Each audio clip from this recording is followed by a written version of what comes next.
اللهم صل على سيدنا ومولانا محمد وعلى آله وصحبه وبارك وسلم. نحمده ونصلي ونسلم على سيدنا ومولانا محمد رسوله النبي الأمين المكين الحنين الكريم الرؤوف الرحيم. أما بعد، فأعوذ بالله من الشيطان الرجيم. بسم الله الرحمن الرحيم. إن الله وملائكته يصلون على النبي يا أيها الذين آمنوا صلوا عليه وسلموا تسليما. صدق اللہ العظیم. محترم المقام حضرت پیر صاحب مشوری شریف، مکرم و محترم حضرت صاحبزادہ ابوالخیر محمد زبیر صاحب، معزز مشایخ علماء کرام، معزز حاضرین اور عزیزان گرامی قدر، قرآن مجید کی ایک آیہ کریمہ جس کی میں نے تلاوت کی وہ ہماری آج کی گفتگو کا موضوع ہے. اس آیت کریمہ کا اپنا موضوع ہے الصلاۃ والسلام علیک یا رسول اللہ، اور میری گفتگو کا موضوع یہ آیہ کریمہ ہے.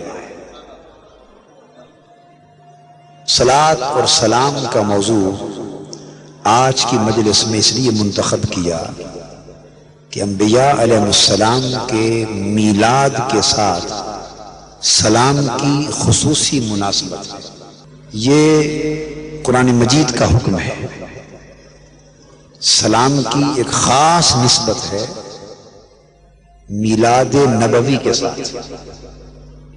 سورہ مریم کا اگر آپ مطالعہ کریں تو اللہ رب العزت نے فرمایا سیدنا یحییٰ علیہ السلام کی نسبت، سلام علیہ یوم ولد و یوم یموت و یوم یبعث حیا. سلام ہو یحییٰ پر جس دن اس کا میلاد، جس دن حضرت یحییٰ کی ولادت ہوئی، جو یوم مولد یحییٰ علیہ السلام، اس دن یحییٰ پر سلام. یوں تو انبیاء علیہ السلام پر ہر دن، ہر وقت اور ہر لمحہ سلام کا لمحہ ہوتا ہے، مگر قرآن مجید کی اس آیہ کریمہ نے یہ بات واضح فرما دی کہ نبی کی ولادت اور نبی کے میلاد کا دن اور میلاد کا مہینہ یا میلاد کا محل اور موقع، اس کے ساتھ بہت بڑی مناسبت سلام کی. پھر سیدنا عیسیٰ علیہ السلام جب پیدا ہوئے تو حضرت مریم رضی اللہ تعالیٰ عنہ کو حکم تھا کہ جب آپ کی برادری کے لوگ بغیر شادی کے حضرت عیسیٰ کی ولادت پر طعن کریں، تنقید کریں اور سوال کریں کہ مریم یہ کہاں سے لائی ہے، تو تم جواب نہ دینا، خاموش رہ کر بچے کی طرف اشارہ کر دینا کہ مجھ سے نہ پوچھو کہاں سے لائی ہوں، اس سے پوچھو یہ کہاں سے آیا. تو حضرت مریم رضی اللہ تعالیٰ عنہ سے جب پوچھا گیا، جب حضرت عیسیٰ کے تولد کے بعد گھر پہنچی اور لوگوں نے ایک ہنگامہ کھڑا کر دیا، انہوں نے پوچھا یہ کہاں سے لائی ہو، آپ نے اشارہ کر دیا. عیسیٰ علیہ السلام نومولود تھے، بولے، اور آپ کی زندگی کا پہلا کلام جو معجزتاً صادر ہوا، آپ سے معجزتاً صادر ہوا، پہلا کلام. پھر خاموش ہو گئے. پھر اس وقت بولے جب بچہ معمول کے مطابق بولتا ہے، درمیانی عرصہ خاموش رہے. پہلا کلام جو فرمایا اس کلام کا مرکزی جملہ تھا والسلام علی یوم ولدت. وَيَوْمَ أَمُوتُ وَيَوْمَ أُبْعَثُ حَيًّا، جس دن میرا میلاد ہوا ہے، جس دن میری ولادت ہوئی ہے، اس دن مجھ پر سلام۔ تو گویا ولادت نبوی کے دن اور اسی نسبت سے ولادت نبوی کے مہینے میں نبی پر سلام بھیجنا خود نبی کی بھی سنت ہے اور اللہ کی بھی سنت ہے۔ یہ خاص مناسبت ہے۔ سو ہم نے چاہا کہ میلاد پاک کا مہینہ اپنے آخری دنوں میں پہنچ چکا ہے، تو آج میلاد پاک کے مہینے میں موضوع صلاۃ و سلام کا بیان کر دیا جائے۔ اللہ رب العزت نے قرآن مجید میں ارشاد فرمایا، ان اللہ و ملائکتہ یصلون علی النبی، بے شک اللہ اور اس کے تمام فرشتے نبی پر درود بھیجتے ہیں، سلام بھیجتے ہیں۔ اے ایمان والو، یا ایھا الذین آمنوا صلوا علیہ وسلموا تسلیما، اے ایمان والو تم بھی نبی صلی اللہ علیہ وآلہ وسلم پر درود پڑھا کرو، درود بھیجا کرو، وسلموا تسلیما، اور کثرت کے ساتھ بار بار سلام بھی پڑھا۔ یہ آیت کریمہ کا ترجمہ اور مفہوم ملخصاً میں نے عرض کیا۔ آئیے اب اس آیت کریمہ کے اندر بیان ہونے والے بعض اہم مضامین کی طرف توجہ کرتے ہیں۔ سب سے پہلی یہ بات ذہن نشین فرما لیں کہ یہ جملہ ان اللہ و ملائکتہ یصلون علی النبی عربی قاعدے کی روح سے علم النحو کے مطابق یہ جملہ اسمیہ ہے، جملہ فعلیہ نہیں۔ جملے کی دو قسمیں ہوتی ہیں، فعلیہ اور اسمیہ۔ میں بات اس طرح سمجھاؤں گا کہ جو بالکل عربی کیا اردو والے سکول میں بھی نہیں گئے ہوئے، اللہ نے چاہا تو ان کو بھی سمجھ آ جائے۔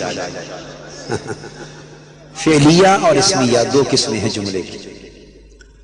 جملہ فعلیہ ایسا ہوتا ہے جس میں کسی کام کے کرنے کا بیان ہوتا ہے، مگر جملہ فعلیہ کسی ایک زمانے کے ساتھ خاص ہوتا ہے، مقرون بالزمان ہوتا ہے۔ مثلا 3 زمانے ہیں، جو زمانہ گزر گیا اسے ماضی کہتے ہیں، جو اس وقت موجود ہے اسے حال کہتے ہیں، جو ابھی آئے گا اسے مستقبل کہتے ہیں۔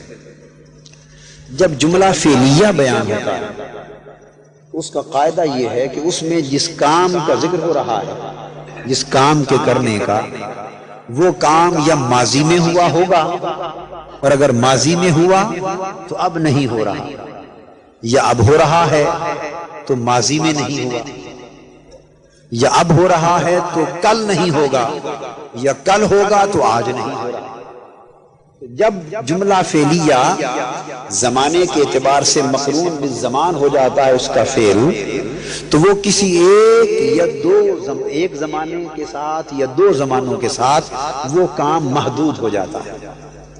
مثلا آپ کہیں میں نے پڑھا، میں نے بولیے پڑھا، اس کا مطلب ہے آپ نے کوئی چیز پڑھی تھی اور وہ وقت گزر گیا، اب نہیں پڑھ رہے، بس وہ پڑھنے کا فعل تھا، ہو چکا، اب منقطع ہو گیا۔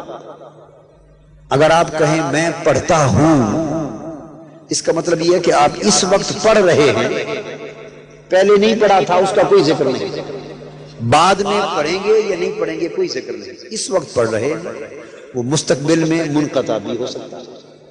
آپ کہیں میں پڑھوں گا، اس کا مطلب ہے نہ آپ نے پہلے پڑھا نہ اب پڑھا، بلکہ کل پرسوں چوتھ آنے والے وقت میں پڑھیں گے۔ تو فعل کسی ایک زمانے کے ساتھ خاص ہو گیا۔ جملہ فعلیہ میں کام بیک وقت سارے زمانوں پر محیط نہیں ہوتا، سب زمانے بیک وقت اس میں شامل نہیں ہوتے۔ ایک زمانہ ہوتا ہے یا صیغہ مضارع کا ہو تو زیادہ سے زیادہ 2 زمانے، بس قرآن اس کا مطلب یہ ہوا کہ اگر جملہ فعلیہ استعمال ہوتا تو مطلب یہ ہوتا کہ رسول صلی اللہ علیہ وسلم پر درود و سلام پڑھنے کا کام کسی زمانے میں کیا گیا.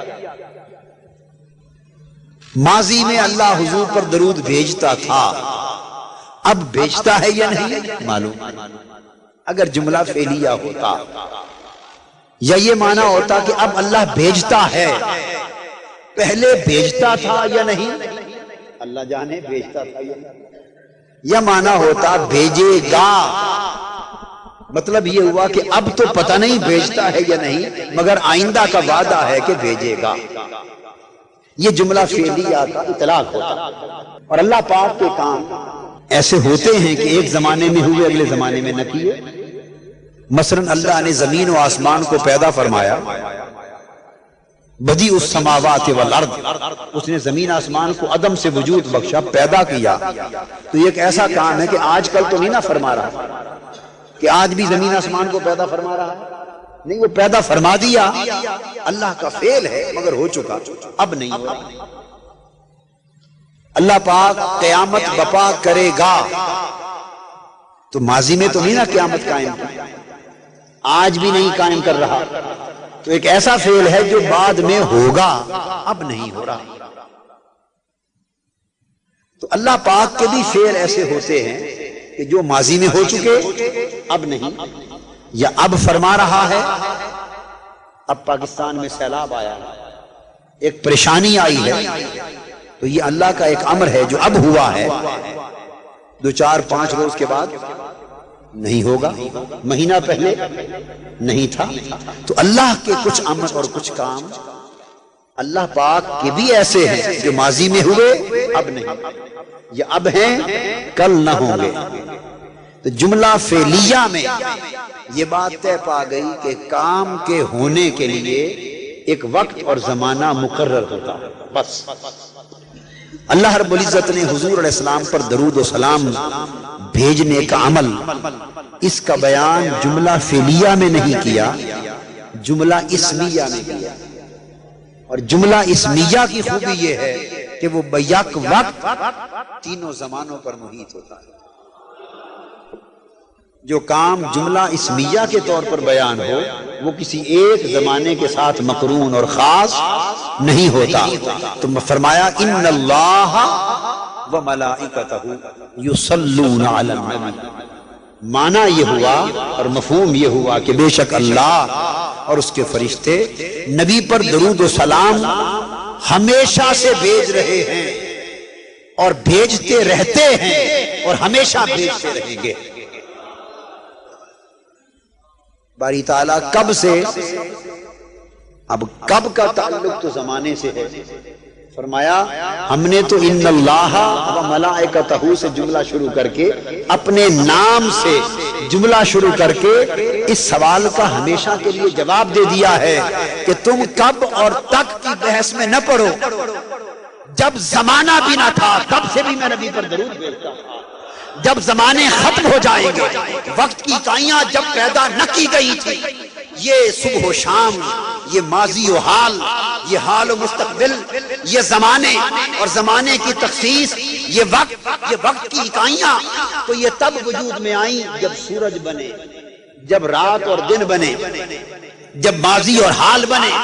اللہ پاک نے اپنے نبی پر درود اور سلام بھیجنے کا عمل نہ سورج کی تخلیق سے متعلق کیا ہے، نہ لیل و نہار سے متعلق کیا ہے، نہ ماضی و حال سے متعلق کیا ہے، نہ حال و مستقبل سے متعلق کیا ہے. ارے لوگوں، نہ تمہارے پیدا ہونے سے متعلق کیا ہے، نہ تمہارے مرنے سے متعلق کیا ہے، بلکہ جب سے خدا ہے اور جب سے مصطفیٰ ہے اور عمل ہوتے رہے، ختم ہوتے رہے ہیں، ختم ہو جائیں گے، مگر ذات مصطفیٰ پر درود و سلام کا عمل ایسا ہے کہ جب سے شروع کیا ہے آج تک جاری اور جاری رہے گا.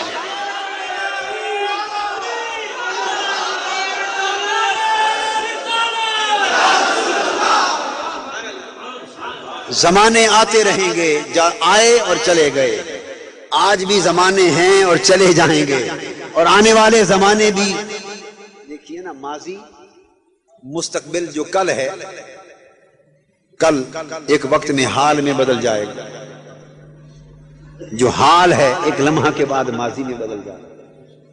تو زمانوں میں دوام نہیں، زمانوں میں اس وقت جو لمحہ ہے، اب دیکھیے نا، وقت ہے 11:02 11:03 یہ حال ہے۔ ابھی جب 11:03 ہوں گے تو یہ موجودہ گھڑی جو حال ہے وہ ماضی بن چکی ہوگی، جو حال کی گھڑی ہو ماضی بن چکی ہوگی۔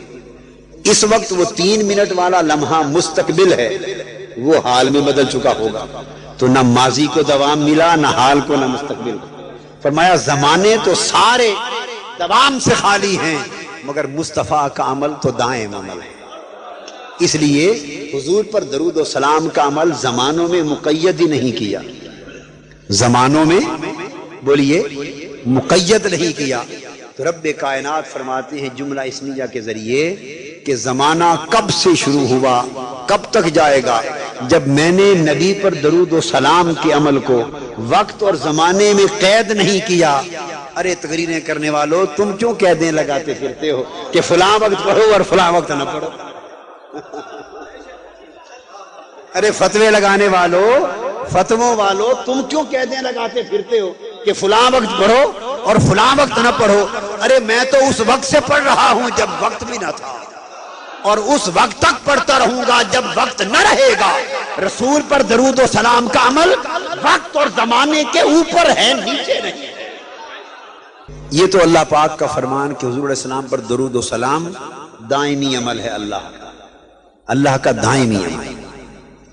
اب ایک جملہ، ایک لفظ پیچھے پلٹ آئیں، فرمایا ان اللہ، یہاں تک بات تھی یصلون کی، جملہ اسمیہ کی روشنی میں درود بھیجتے ہیں۔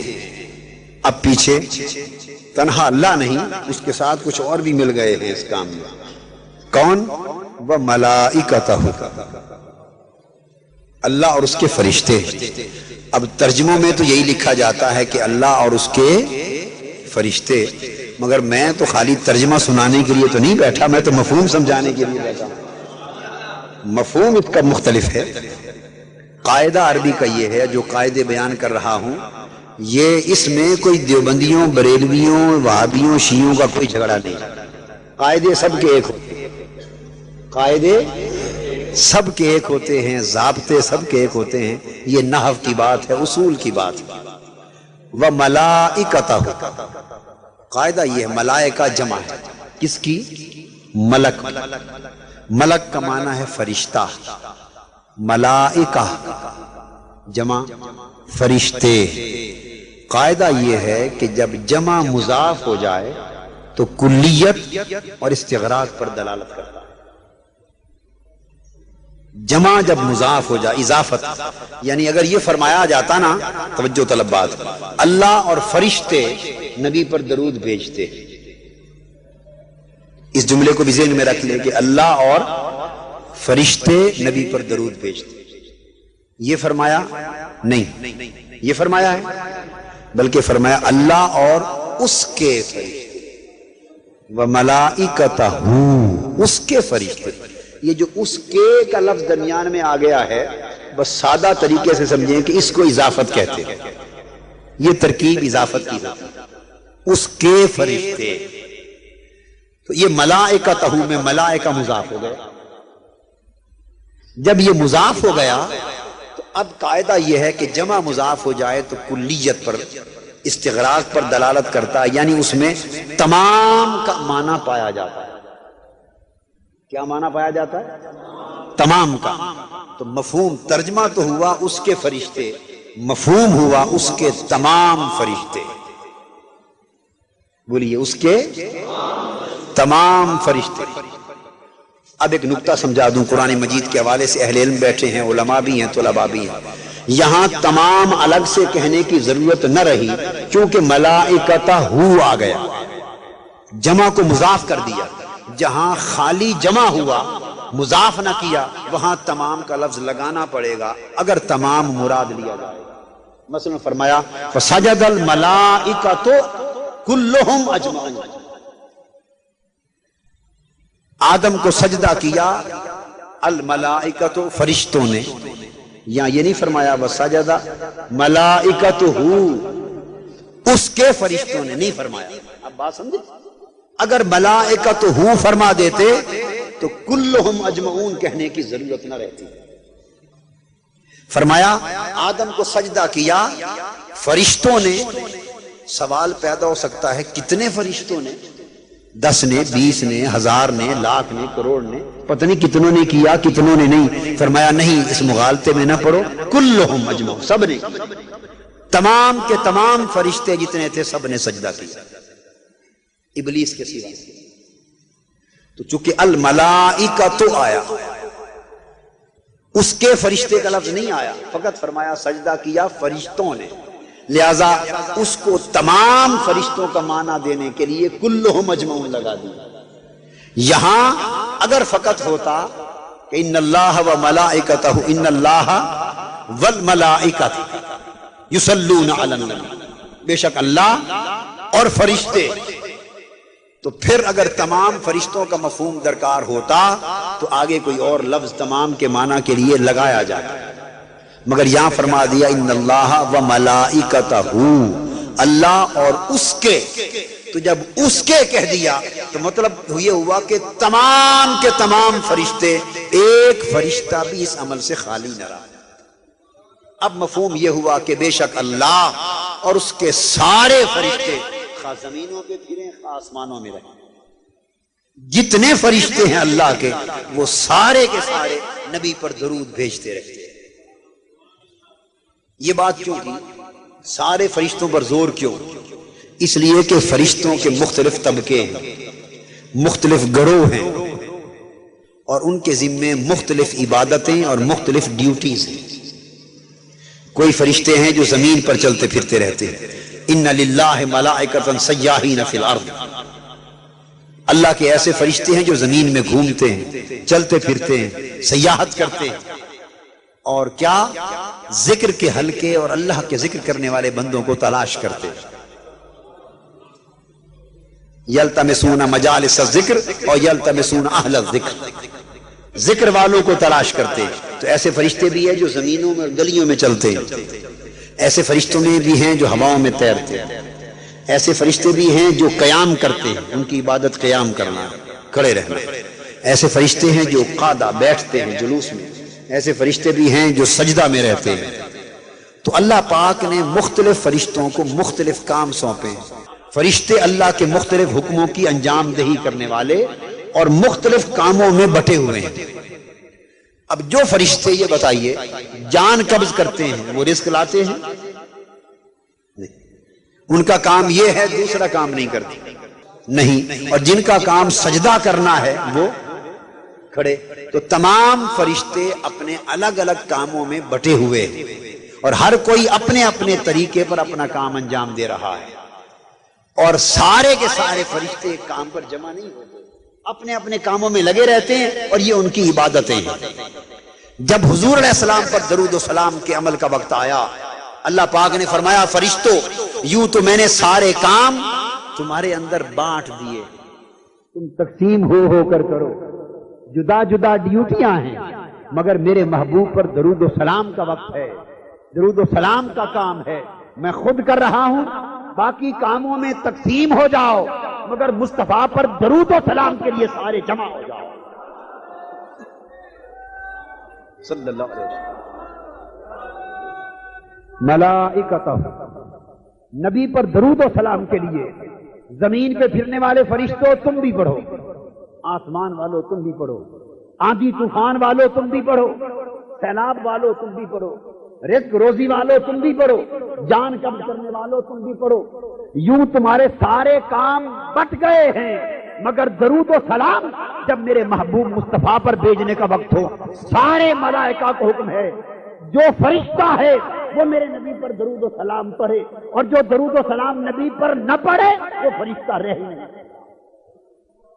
وہ فرشتہ کیونکہ ملائکہ تو سارے فرشتے پڑھتے، تو فرشتہ ہونے کا معیار یہ ہو گیا کہ جو درود و سلام پڑھنے سے چوک جائے وہ فرشتوں کی صف سے خارج کر دیا جائے۔ جو میرے نبی پر درود و سلام نہ پڑے، لاکھ سجدے کرتا پھرے، اسے ملائکہ کی صف سے خارج کر دیا جائے گا۔ اگر فرشتہ بن کے رہنا ہے تو مصطفیٰ کی بارگاہ میں سلام پڑھنا ہے۔ اگر میرے محبوب کی بارگاہ میں درود و سلام نہیں پڑھو گے، فرشتہ کی صف سے نکل جاؤ گے۔ آپ کہیں اگر یہ سوال ہو کہ یہ استدلال تو ہے، استدلال تو ہے، مگر کسی نص سے بھی اس کی دلیل ملتی؟ نص سے دلیل یہ بڑی توجہ طلب بات ہے۔ ابلیس فرشتہ نہ تھا، جن تھا۔ ابلیس فرشتہ نہ تھا، جن تھا، مگر کثرت عبادت اور پختگی عقیدہ توحید کے باعث جن ہو کر اسے فرشتوں میں رہنے کی اجازت دی گئی۔ ابلیس فرشتہ نہ تھا، جن، مگر کن میں رہتا تھا؟ بولیے، فرشتوں میں۔ کیوں؟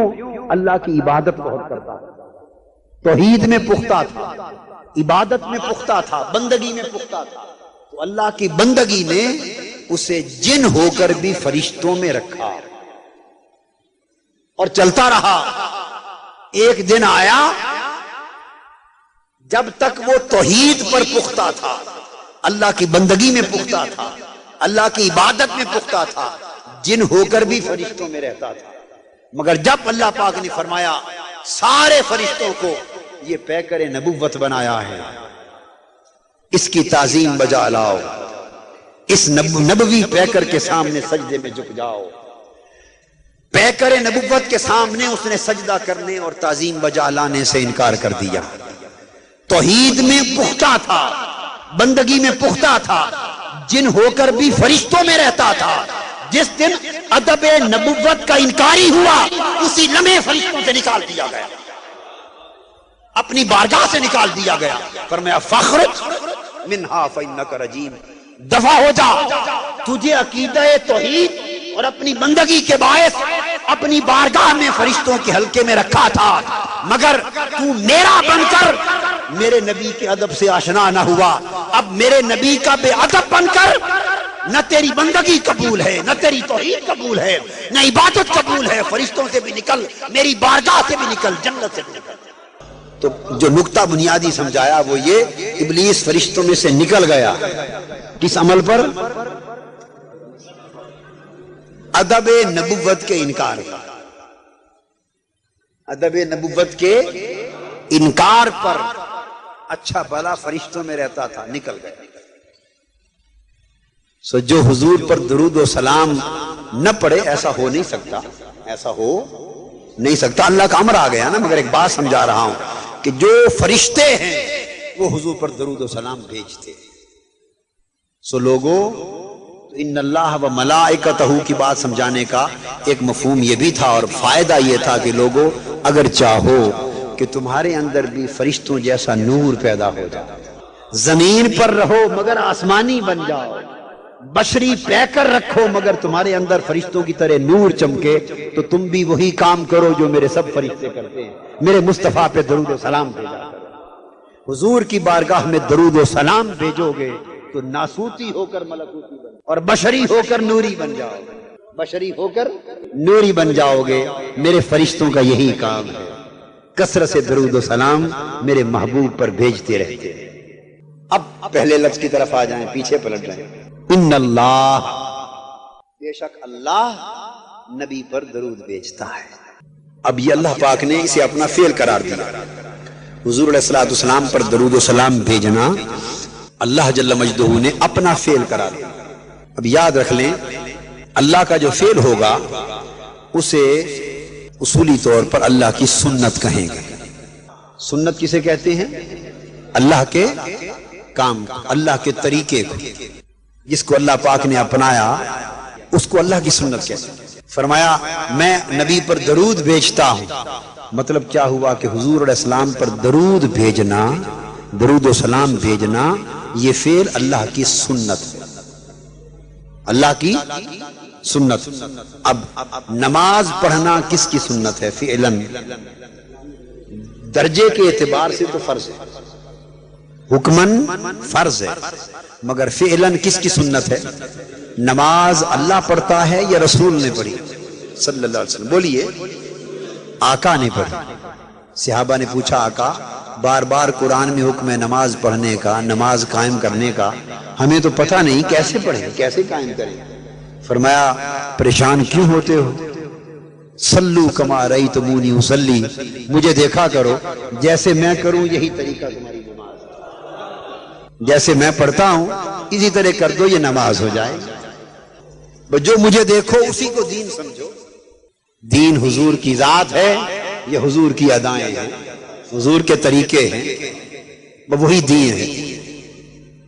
اس لیے علامہ کہتے ہیں مصطفیٰ برسا خیش را کے دین ہما اوست، حضور کی ساری ذات سر تا پا وجود مصطفیٰ یہی دین ہے۔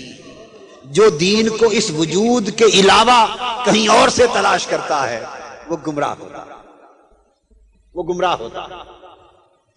تو نماز پڑھنا کس کی سنت؟ حضور کی سنت، اللہ کا حکم، اللہ کا حکم ہے، مگر سنت کس کی؟ فعل کس کا؟ رسول کا۔ حج کرنا کس کا فعل؟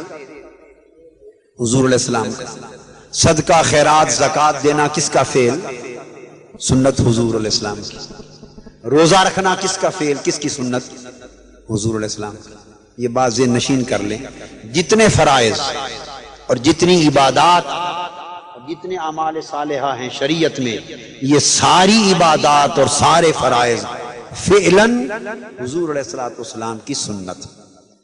درجے کے اعتبار سے، حکم کے اعتبار سے کوئی فرض ہوا، کوئی واجب، کوئی سنت ہوا، مگر فعلاً یہ سارے اعمال، عبادات اور فرائض کس کی سنت؟ حضور علیہ السلام کی۔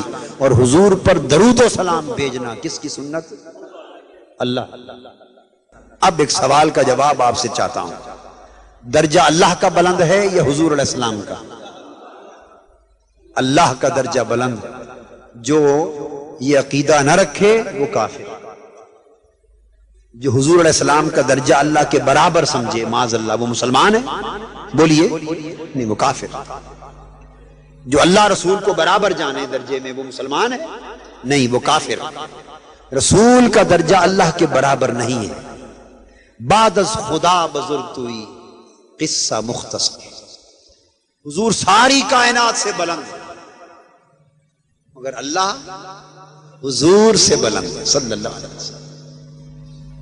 جب آقا معراج پر گئے نا تو پورا، میں آپ کو بتاؤں، عرش الہی خلق کا آخری، عالم خلق کا آخری کنارہ ہے۔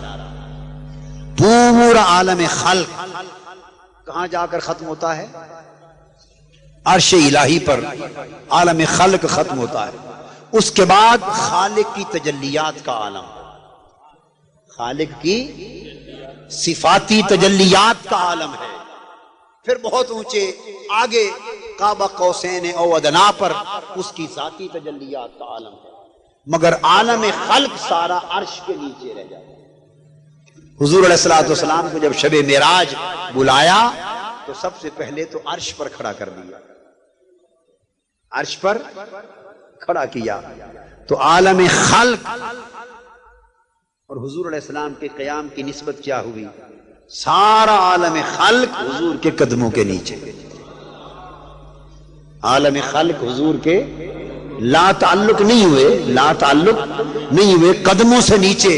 اور قدم جب عالم خلق کے آخری کنارے پر تھے تو وجود کس عالم میں تھا؟ ہائے ہائے ہائے ہائے، تجلیات الوہیت کے عالم میں تھا۔ خلق قدموں کے نیچے اور وجود اور سراپا تجلیات الوہیت، اللہ کی صفاتی تجلیات کے عالم میں تھا۔ ذاتی تجلیات کا عالم اوپر، ذات اوپر۔ اس لیے کسی نے کہا یہ سراپا ہے آقا کا، اس لیے آقا کا کہ برزخ کبریٰ بنایا حضور علیہ السلام کی ذات، برزخ کبریٰ بنایا۔ اور کسی نے کہا اس لیے کہ تم ذات خدا سے نہ جدا ہو نہ خدا ہو، اللہ ہی کو معلوم ہے کیا جانیے کیا۔ خواص اس برزخ کبریٰ کو ہے، حرف مشدد کا. ایک جہت مخلوق میں ادھر اللہ سے واصل شامل نہیں، ادھر اللہ سے واصل، ادھر مخلوق میں شامل. خواص اس برزخ کبریٰ کو ہے حرف مشدد کا. یہ حرف پر جو شد آتی ہے نا، شد معلم پڑھیے، بولیے. جس حرف پر شد آ جائے اس کی 3 حیثیتیں ہو جاتی ہیں. جس حرف پر شد آ جائے، حرف مشدد کی کتنی حیثیتیں ہوتی ہیں؟ 3. ایک حیثیت میں وہ اپنے سے پہلے کے ساتھ ملتا ہے. معلم، لام پر شد آئی تو لام اپنی پہلی حیثیت میں عین کے ساتھ ملا. دوسری حیثیت میں معلم میں لام خود قائم ہوا، اور تیسری حیثیت میں پیچھے جو میم ہے معلم میم کے ساتھ ملا.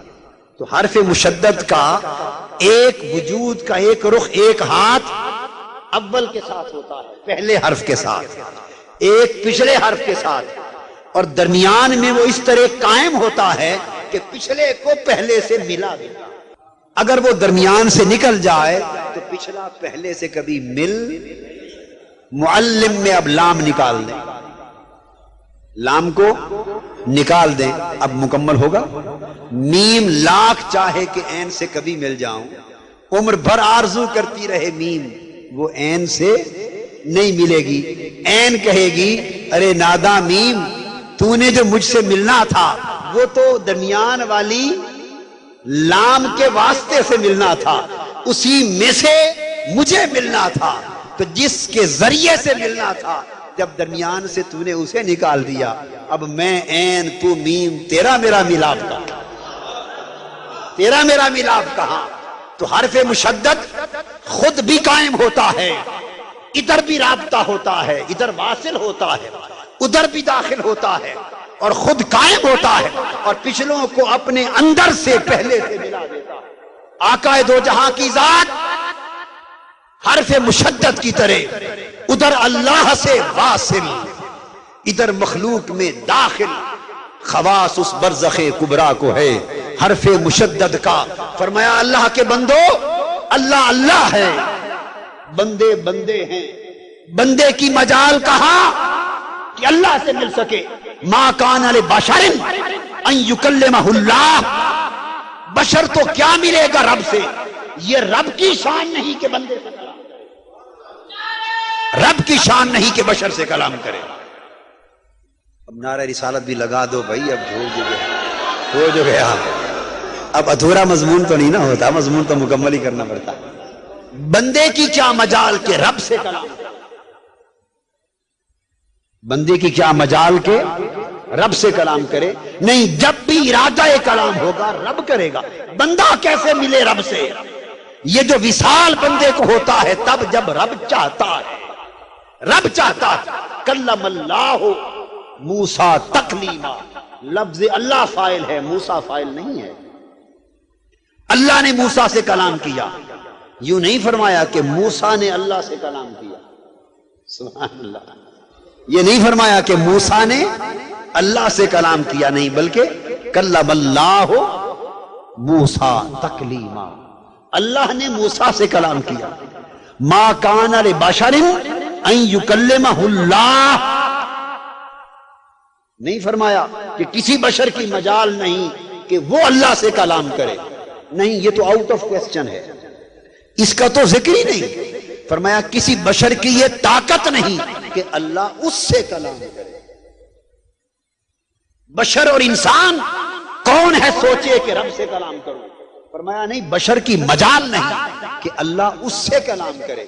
آگے پھر شکلیں بیان کی، اور وہ کلام کی صورت کیا ہے؟ وہ پیکر نبوت کو درمیان میں ڈالتا ہے، وہ نبی کو اسے کلام کرتا ہے، اور نبی سے فرماتا ہے میرے پیارے نبی، میں نے تجھ سے کلام کر دیا، تو میری طرف سے ان سے کلام کر. جیسے فرما دیا قل هو اللہ احد، میرے حبیب فرما دے اللہ ایک. میں نے تم سے فرما دیا، تو ان سے فرما دے. باری تعالیٰ تو خود ہی ان سے فرما دے. فرمایا نہیں، کسی کی طاقت نہیں اور کسی کی حیثیت نہیں کہ میں اس سے کلام کروں. میں اپنا کلام نبی کے وجود میں ڈالتا ہوں، نبی میرا سراپا کلام بنتا ہے، نبی کی زبان کھلتی ہے، بولتا نبی ہے، کلام خدا کا ہوتا ہے۔ فرمایا لوگو یہ نبی ایک جہت میں مجھ سے واصل ہے، ایک جہت میں تم میں داخل ہے۔ لقد جاءکم رسول من انفسکم کما ارسلنا فیکم رسولا منکم کما ارسلنا۔ اب یہ جو میں نے ساری بات سمجھائی اس کو قرآن سے بھی واضح کر دیا، یہ قرآن کا بیان ہے، اپنی طرف سے کچھ من گھڑت بات نہیں۔ کما ارسلنا، ہم نے بھیجا، ادھر اللہ سے واصل، یہ جہت تعلق باللہ کی ہے۔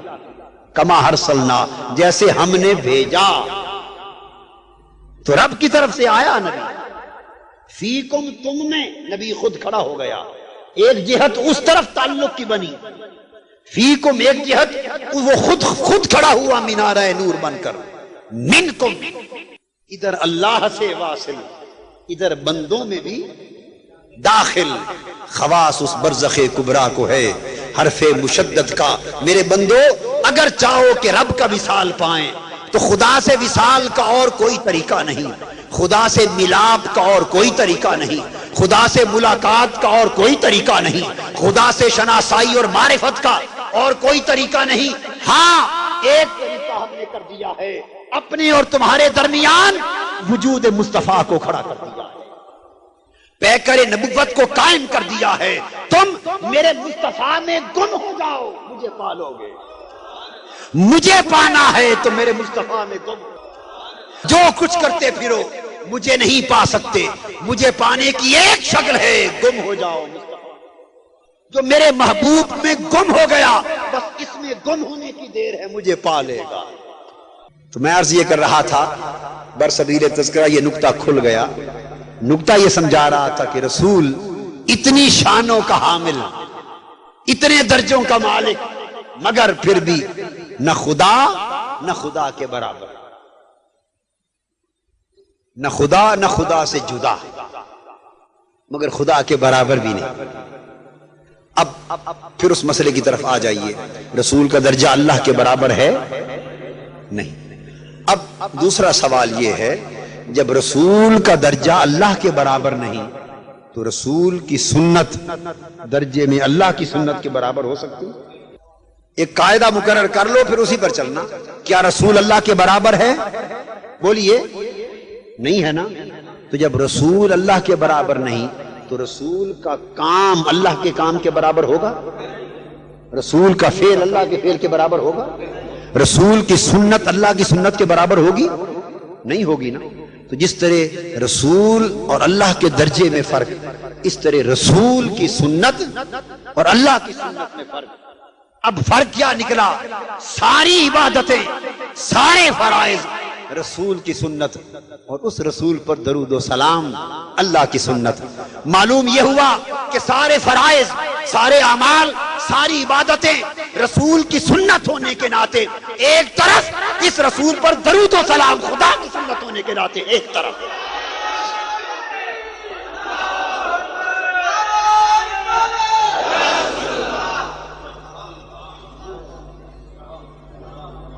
ساری عبادتیں ایک طرف، سارے فرائض ایک طرف، اور رسول پر درود و سلام اللہ کی سنت ہونے کی اس نسبت، اس جہت سے، من وجہ، اللہ کی سنت ہونے کی جہت سے ایک طرف۔ اور اعلیٰ حضرت نے اب کون سی مختلف بات فرمائی؟ ثابت ہوا کہ جملہ فرائض فروع ہیں، اصل الاصول بندگی استاجور کی ہے۔ اور اعلیٰ حضرت نے بھی کوئی نئی بات نہیں فرمائی، یہ سارے صحابہ یہی کرتے رہے۔ جب حضور علیہ الصلوۃ والسلام ایک جنگ سے واپس پلٹے ہیں، تھکے ہوئے ہیں، خود نماز عصر پڑھ لی تھی، سیدنا علی شیر خدا رضی اللہ تعالیٰ عنہ نے ابھی نہیں پڑھی تھی، فرمایا علی رضی اللہ تعالیٰ عنہ ذرا گود بچھاؤ نا، میرا جی کرتا ہے تیری گود میں سر رکھ کے تھوڑا آرام کرنا۔ قربان جائیں، ہائے ہائے ان گودوں کی قسمت پر، ان گودوں کی قسمت پر، جن پہ حبیب تیری زلفیں پریشان ہو گئی۔ ہائے ہائے کیا وہ گود تھی، کیا وہ نگاہیں تھی کہ حضور جن کی گود میں سر رکھ کے سوتے اور وہ اس مکھڑے کو تکتے تھے۔ کبھی ابو بکر کی گود ہے اور غار ثور ہے اور آقا کا چہرہ ہے اور ابو بکر کی نگاہیں، کبھی حضرت علی کی گود ہے، آقا کا چہرہ اقدس ہے اور ان کی نگاہیں ہیں، اور پھر درمیان میں شریک کوئی نہیں۔ ہائے ہائے ہائے کتنے خوش نصیب تھے وہ لوگ، سبحان اللہ۔ آقا لیٹ گئے صلی اللہ علیہ وسلم، آرام فرما ہوئے۔ سیدنا علی شیر خدا رضی اللہ تعالیٰ عنہ کو معلوم تھا یا نہیں تھا کہ میری نماز اثر بھی رہتی ہے؟ ذرا مجھے بتاتے آئے نا ساتھ ساتھ، تھا نا؟ اگر اس مقام پر ہماری طرح کا کوئی خشک آدمی ہوتا، کون؟ ہماری طرح کا خشک آدمی ہوتا تو وہ معلوم ہے کیا کہتا؟ پہلے تو وہاں ہونا ہی کیا تھا، اس حضور کی بارگاہ میں خشکوں کا کیا کام، خشکیوں کا کیا کام؟ وہ تو خشکیوں کو تر بنانے والے، وہاں تو بڑے بڑے خشکائے تر ہو گئے۔ مگر کوئی خشک ہوتا ہمارے جیسا، جب آقا نے فرمایا تھا بھئی ذرا بیٹھ جاؤ میں لیٹنا چاہتا ہوں، وہ کہتا حضور ذرا 5 منٹ انتظار فرما لیں، میری عصر کی نماز رہتی ہے وہ ادا کرتا، کہتا نہ کہتا؟ ہائے ہائے حضرت علی شیر خدا رضی اللہ تعالیٰ عنہ کو یاد نہیں کہ میری عصر رہتی ہے؟ عرض کیا نہیں کر سکتے تھے حضور ذرا 2 منٹ توقع فرمائے میں ذرا عصر کی نماز پڑھ لوں؟ نہیں کر سکتے تھے؟ نہیں کیا، نہیں کیا، نماز جانے دی۔ فرمایا آقا نماز تو پھر مل جائے گی اس گود کا، ہائے ہائے ہائے ہائے ہائے ہائے ہائے یہ موقع کب ملے گا یا رسول اللہ؟ نمازیں جو قضا ہوں پھر ادا ہوں، نگاہوں کی قضائیں کب ادا ہوں۔ آج گود میں آقا کا مکھڑا آ رہا ہے، آج رخ زیبا آ رہا ہے، آج رخ زیبا ہے، آج رخ زیبا گود میں آئے گا اور ٹک ٹکی باندھ کر مصطفیٰ کی کبھی نینوں پہ نگاہ ہوگی، کبھی رخسار پہ نگاہ ہوگی، کبھی کنڈل والی زلفیں گود میں بکھری ہوں گی جن کی رب قسمیں کھاتا ہے والضحیٰ واللیل اذا سجا، قسم ہے چاشت کی طرح چمکتے ہوئے تیرے رخ زیبا کی، اور قسم ہے تاریک رات کی طرح تیری کنڈل والی زلفوں کی، اذا سجا جب بکھر کر تیرے شانے پہ لہرا جائیں۔ گود بچھا دی، آقا آرام فرما ہو گئے۔ سورج ڈوب رہا ہے، ایک نظر سورج پہ ہے، ایک نظر مہتاب پر ہے، ایک نظر حضور کے رخ زیبا پر ہے۔ نماز جا رہی ہے، جگاتے نہیں۔ اس موقع پہ پھر کوئی ہمارے جیسا خشک ہوتا، میں تو اپنی بات کرتا ہوں، کوئی خشک ہوتا وہ کوئی کھنگور وغیرہ مارتا ایسے کرتا، ذرا کھنگور مارتا، شور کرتا، بھئی کسی طریقے سے جاگ جائیں، آنکھ کھل جائے اور نماز پڑھیں۔ میں بتانا چاہتا ہوں حقیقت ایمان کیا ہے، حقیقت ایمان کیا ہے، اور ہم کیا بنائے پھرتے ہیں، اور حقیقت دین کیا ہے۔ سورج غروب ہو گیا، نماز قضا ہو گئی، حضرت مولا علی شیر خدا رضی اللہ تعالیٰ عنہ خوش بیٹھے۔ غروب آفتاب کے بعد نماز مغرب کے لیے آقا کی آنکھ کھلی، اور آپ کا اپنا فرمان ہے کہ میری آنکھیں سوتی ہیں، دل تو نہیں سوتا۔ وہ تو سارا کچھ خود بھی تو جان رہے تھے کہ علی کی نماز جا رہی ہے، اسی کا تو امتحان تھا، اسی کا تو امتحان تھا۔ علامہ کہتے ہیں حضرت بلال کا حال کسی کو دیکھتے رہنا نماز تھی، کسی کو دیکھتے رہنا نماز تھی تیری، سراپا دید ادائے نیاز تھی تیری، اور کسی کو دیکھتے رہنا نماز تھی تیری۔ حضور علیہ السلام اٹھے، پوچھا علی نماز پڑھ لی عصر کی؟ عرض کیا نہیں حضور نماز چھوٹ گئی۔ فرمایا پڑھ لو۔ عرض کی حضور آپ کی نیند پر قربان ہو اور قضا پڑھوں؟ آپ کی نیند پر قربان ہو اور قضا پڑھوں؟ آقا اٹھے، آپ نے دست مبارک اٹھا لیے، عرض کیا اللہم ان علیًا کان فی طاعتک و طاعت رسولک، اے اللہ بے شک علی تیری اطاعت میں مشغول تھا، مولا علی تیری بندگی میں مشغول تھا اور تیرے رسول کی اطاعت میں مشغول تھا۔ اب حیدرآباد والوں مجھے ایک سوال کا جواب دو، نماز پڑھنا اللہ کی اطاعت ہے یا قضا کر دینا اطاعت؟ نماز وقت پر پڑھنا اطاعت ہے اللہ کی یا قضا کر دینا اطاعت؟ بولیے نا۔ اور حضرت علی کی پڑھی گئی یا رہ گئی؟ رہ گئی تھی، اس وقت تو رہ گئی تھی، مگر آقا عرض کر رہے ہیں ان علی کان فی طاعتک، مولا علی تیری اطاعت میں مشغول تھا۔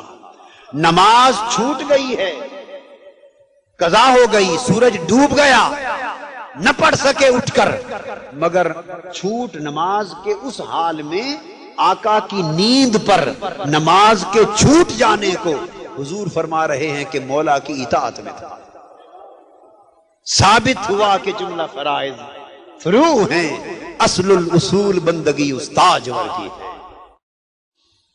یہ تو عقیدہ تھا صحابہ کا، وہ جانتے تھے کہ ساری طاعتیں ہی بنتی تب ہیں جب آقا کی مسکراہٹ نصیب ہو جائے، آقا کی خوشنودی نصیب ہو جائے، آقا کا قرب نصیب ہو جائے، آقا کی توجہ نصیب ہو جائے، آقا کی عنایت نصیب ہو جائے، آقا کا چشم کرم پڑ جائے تو ساری اطاعتیں ہیں، اور آقا کا چہرہ انور پھر جائے ساری نمازیں جائیں، ساری اطاعتیں بربادیاں۔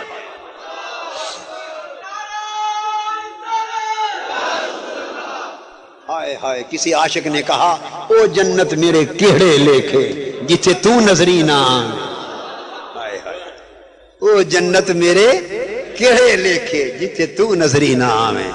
یہ صحابہ، یہ عاشق لوگ طالبان بہشت نہیں ہوتے، یہ طالبان دیدار ہوتے، یہ طالبان یار ہوتے۔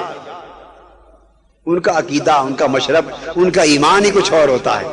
آج مادیت اور دہریت اور الحاد کی ہواؤں نے ایمان اور دین اور عقیدے کی ماہیت کو بدلنا چاہا ہے۔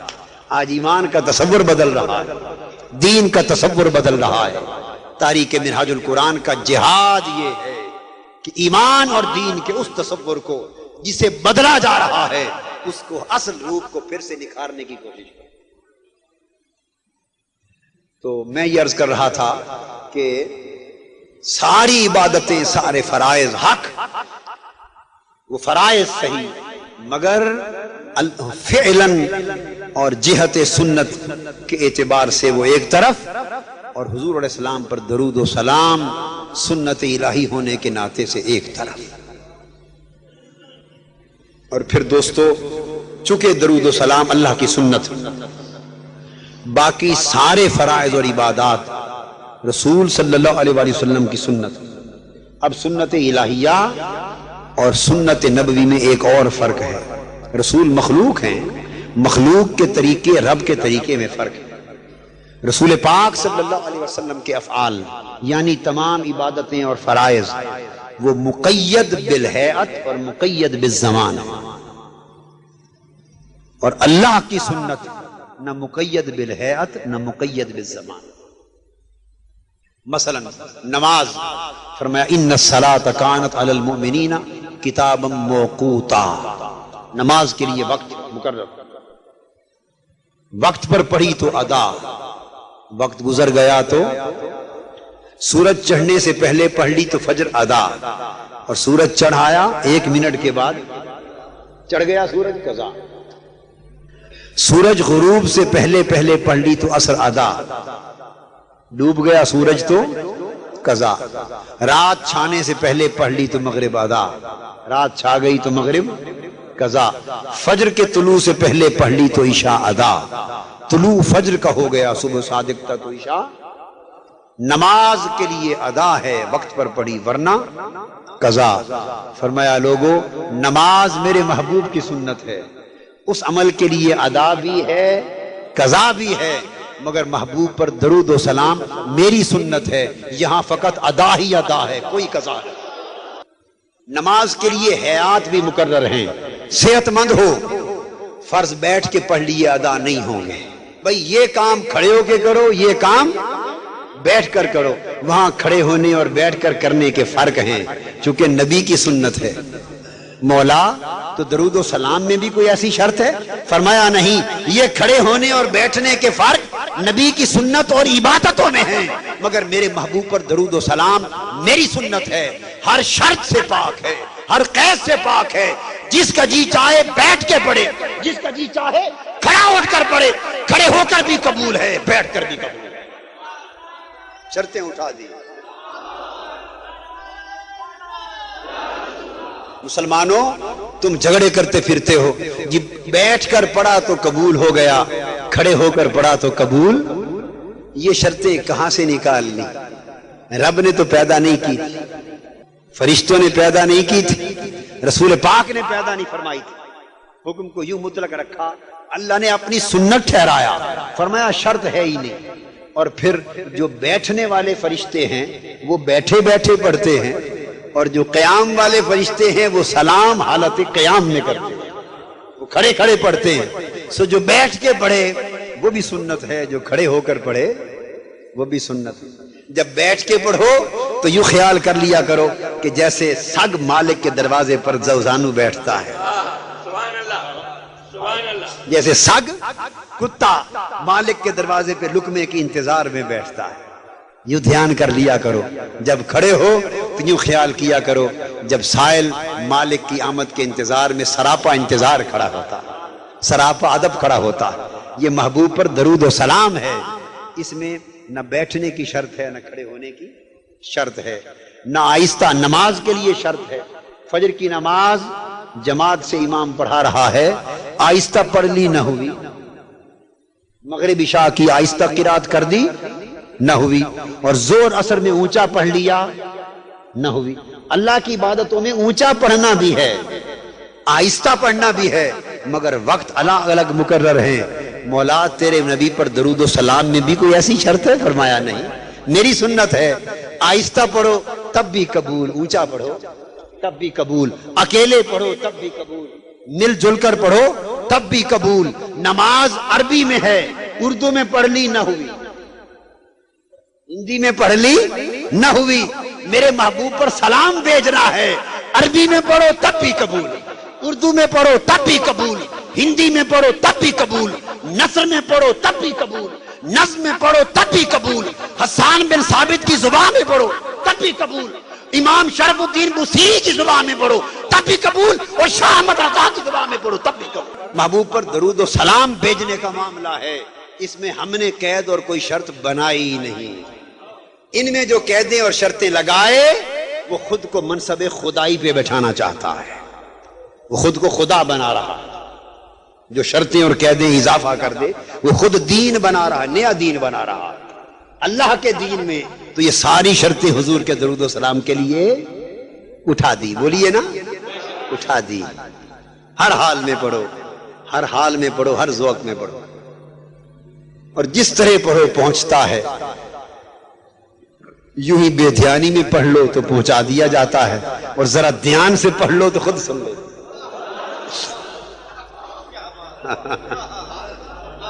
اور بے دھیانی میں پڑھ لو تو جب آپ نے دھیان نہیں کیا تو وہ دھیان کیوں کریں گے؟ ان کو فرشتے پہنچا دیں گے، سمجھے نہیں آپ بات؟ جب آپ نے دھیان نہیں کیا تو وہ سننے والے دھیان کاہے کو کریں؟ سنتے تو ہیں مگر وہ بھی دھیان نہیں کریں گے، فرشتے پہنچا دیں گے۔ اور تم ذرا دھیان سے پڑھ لو تو حضور تو پہلے ہی دھیان فرمانے والے ہیں، وہ خود سن لیں گے۔ اس پر بھی جھگڑے، سبحان، اس پر بھی جھگڑے کر دی، اس پر بھی جھگڑے کر دی کہ خود سنتے ہیں یا پہنچایا جاتا ہے۔ ارے دین کا کوئی مسئلہ جھگڑے سے پاک بھی چھوڑا ہے؟ کوئی ایک حصہ تو جھگڑے سے پاک چھوڑا ہوتا؟ ہم ٹھیکیدار ہیں اس بات کے، ہم سے پوچھا جائے گا کہ خود سنتے ہیں یا پہنچایا جاتا ہے؟ نادان، یہ خدا کی عزت کی قسم ہم سے یہ نہیں پوچھا جائے گا کہ وہ خود سنتے ہیں یا پہنچایا جاتا ہے، ہم سے تو پوچھا جائے گا نادان تو نے پڑھا کتنا،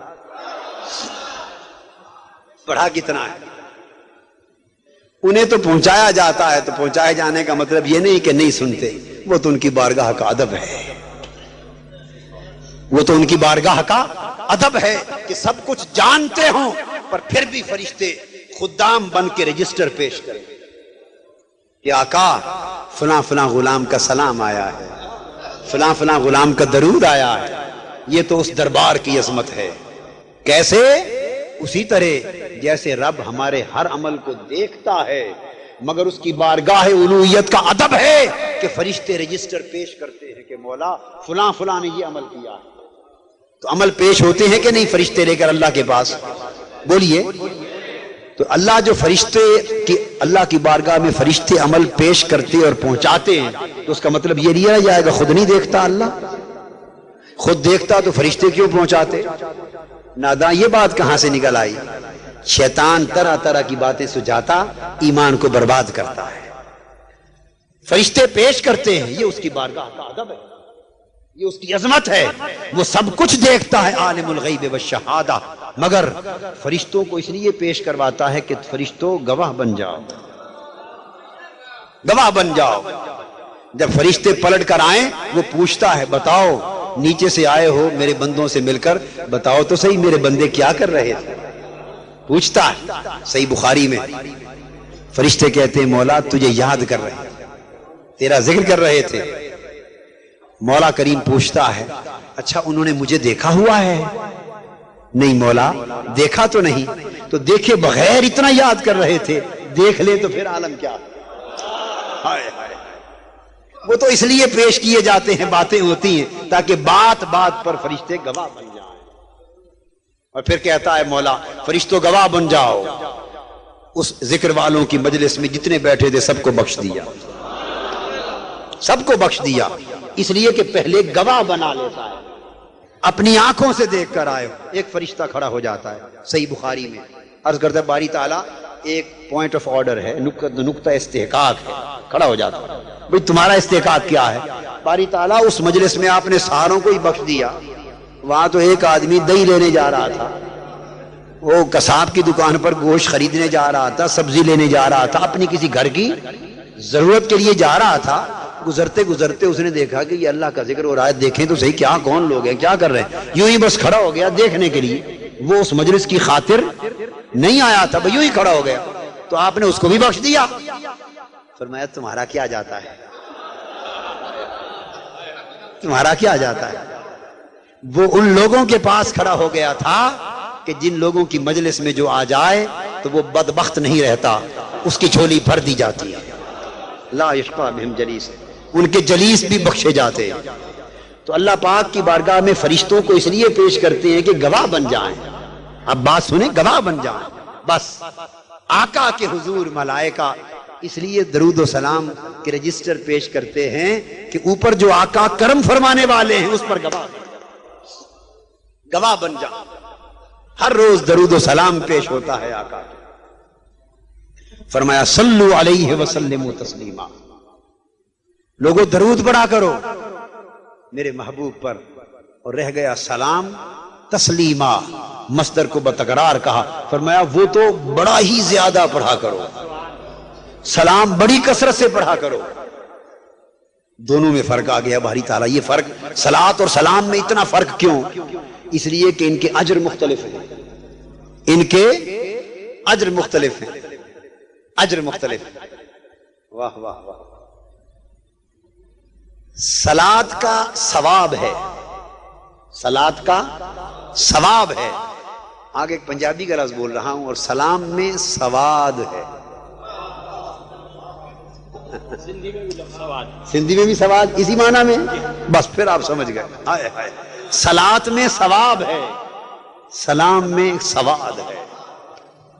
آپ کہیں گے وہ کیا؟ حدیث پاک میں ہے، حضور علیہ السلام نے فرمایا جو مجھ پر ایک بار درود پڑھے اس کے 10 گناہ معاف، 10 درجے بلند، 10 نیکیوں میں اضافہ. جو ایک بار درود پڑھے اس کا یہ اجر ہے. آقا صلی اللہ علیہ وسلم تو جو سلام پڑھے حضور کی بارگاہ میں اس کے لیے کیا ہے؟ فرمایا وہ بھی سن لو. فرمایا ما من مسلم یسلم علی الا رد اللہ الی روحی حتی ارد علیہ السلام. فرمایا مشرق سے مغرب تک میرا کوئی امتی کہیں بھی مجھ پر ایک بار بھی اگر سلام پڑھ لے، خدا کی قسم اللہ نے میری روح مجھ میں واپس لوٹا دی ہے. اس کے سلام کا اپنی زبان سے جواب دیتا ہوں.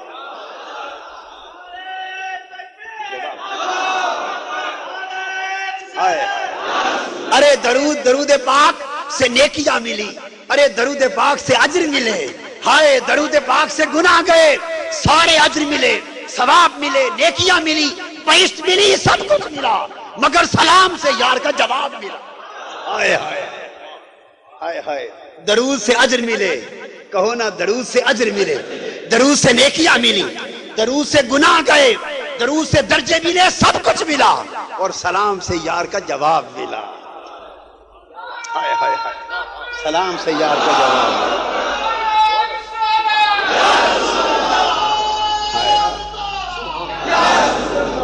جب سلام پڑھا، جب سلام پڑھا تو جواب آ گیا۔ امتی نے کہا حضور آپ پر سلام ہے، الصلاۃ والسلام علیک یا رسول اللہ وعلی آلک واصحابک وَأَهْلِ بَيْتِكَ يَا حَبِيبَ اللَّهِ۔ جب سلام بھیجا تو حضور نے فرمایا میں جواب دیتا ہوں۔ امتی نے کہا حضور آپ پر سلامتی ہو، اور آگے جواب آیا میرے غلام تو بھی سلامت رہے۔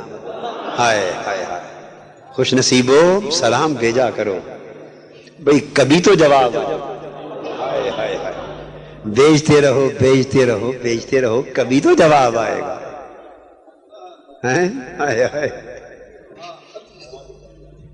ویلی نبو کچھ کر دی رہو، خالی بھانڈا بردی رہو، محنت کرتے رہو، درود و سلام سلام بھیجتے رہو بھیجتے رہو بھیجتے رہو، کبھی تو جواب آئے گا۔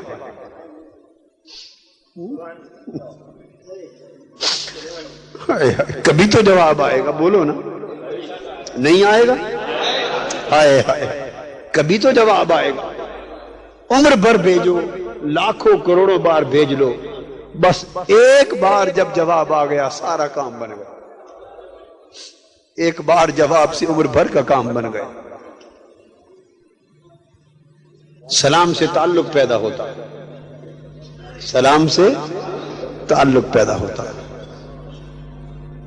اللہ پاک نے یہ طریقہ مقرر کر دیا ہے۔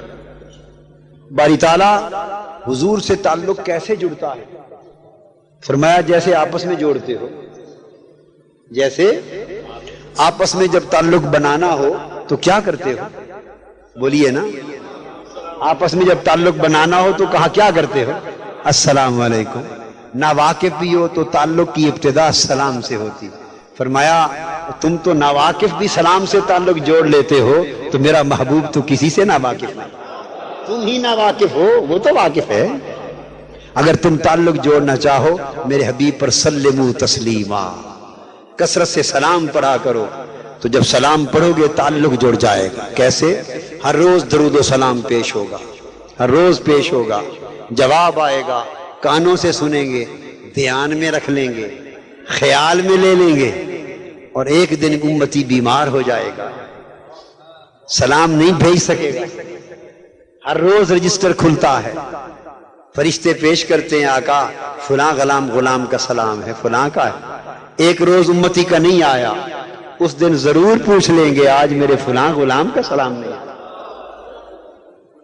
روزانہ سلام آتا تھا، روزانہ سلام آتا تھا، آج میرے غلام کا سلام نہیں آیا۔ فرشتے کہہ دیں گے یا رسول اللہ صلی اللہ علیہ وسلم آج وہ بیمار ہے، آج وہ بیمار ہے، سکت نتھی نہیں بھیج سکا۔ تو کچھ بعید نہیں، حضور کی عزت کی قسم، کچھ بعید نہیں کہ یہ کرم کر دیں، اچھا روزانہ سلام بھیجتا تھا، آج بیمار ہے نہیں بھیج سکا، چلو چل کے اس کی خیریت پوچھا، ہائے چلو خیریت پوچھا، ہائے ہائے ہو۔ امام بصیری رحمۃ اللہ علیہ نے 160 ابیات قصیدہ بردہ شریف کے لکھے، 16 سال سے فالج تھا، قصیدہ بردہ شریف لکھا، آقا کی بارگاہ میں پیش کیا، رات کو آقا تشریف لے آئے، سلام لکھا، مولا یصلی وسلم دائما ابدا علی حبیبک خیر الخلق کلہم۔ ادھر جو سلام پہنچا نا دل کے درد کے ساتھ، اسی رات آقا تشریف لائے. فرمایا بوسیری اٹھ. امام شرف الدین بوسیری رحمۃ اللہ علیہ فرمایا بوسیری سنا اپنا قصیدہ، اپنا سلام سنا. خود بیٹھ کے سنوں. عرض کی آقا میں تو مفلوج ہوں 16 سال سے، فالج زدہ پڑا ہوں، کیسے اٹھوں؟ فرمایا بوسیری یہ کیا بات ہے؟ دست مبارک پھیرا، 14-16 سال کا فالج ختم کر دیا، صحت یاب کر دیا. بٹھا دیا سامنے بٹھا. بوسیری محبوب کو سامنے بٹھا کے درد چھیڑ رہے، سامنے بٹھا کے درد پرانے چھیڑا.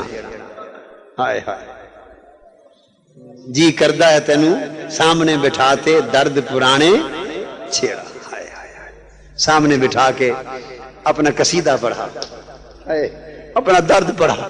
اور معلوم ہے اس میں کیا کہا دل پھر اداس ہے صحرا کی اس بستیوں کو یاد کرتا ہے، یا وادی عزیز سلم کے قبیلے کے اس صحرا والے محبوب کو یاد کرتا ہے. صحرا والے محبوب کو یاد کرتا. خواجہ غلام فرید بھی فرماتے ہیں نا رحمت اللہ تعالی علیہ، فرماتے ہیں کہ تتی تھی جوگن چودھار پھراں، تتی تھی جوگن چودھار پھراں، ہند سندھ پنجاب تے مار پھراں، سنج بر تے شہر بازار پھراں، کیوں متا یار ملم کہیں سانگ سبب،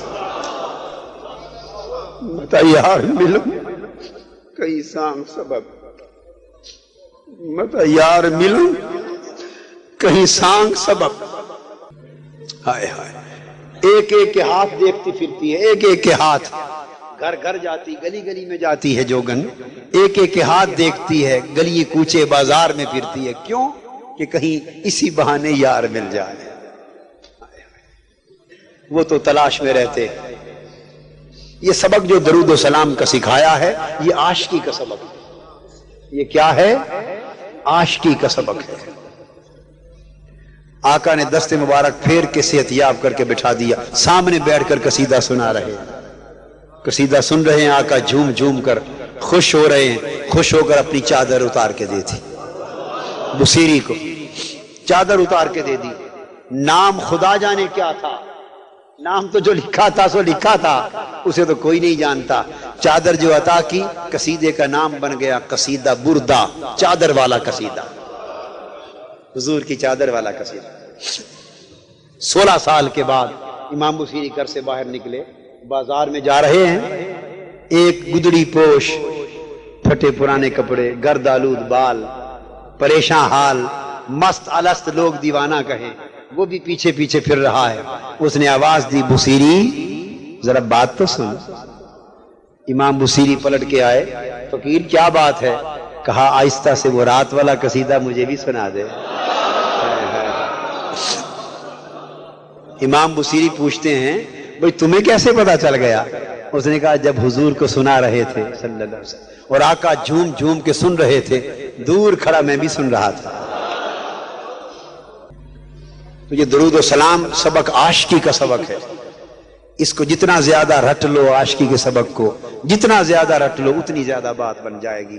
ایمان اسی میں ہے. آج اس ایمان کو مضبوط کر اور حضور کے دین پر ثابت قدم ہو جاؤ. امت دین سے دور لے جائی جا رہی ہے. بس اس عشق والے ایمان کو مضبوط کرو اور اسلام پر دین پر ثابت قدم ہو جاؤ. وہ وقت خدا ہمیں دیکھنے کو نہ دے کہ جب دین ہم سے چھین لیا جائے. اللہ پاک آپ کو ہم سب کو ایمان اور عمل صالح اور حضور علیہ السلام کے عشق اور غلامی اور اللہ کی طاعت اور معرفت کے ساتھ سلامت رکھے. وما علینا الا البلاغ. اللہم صلی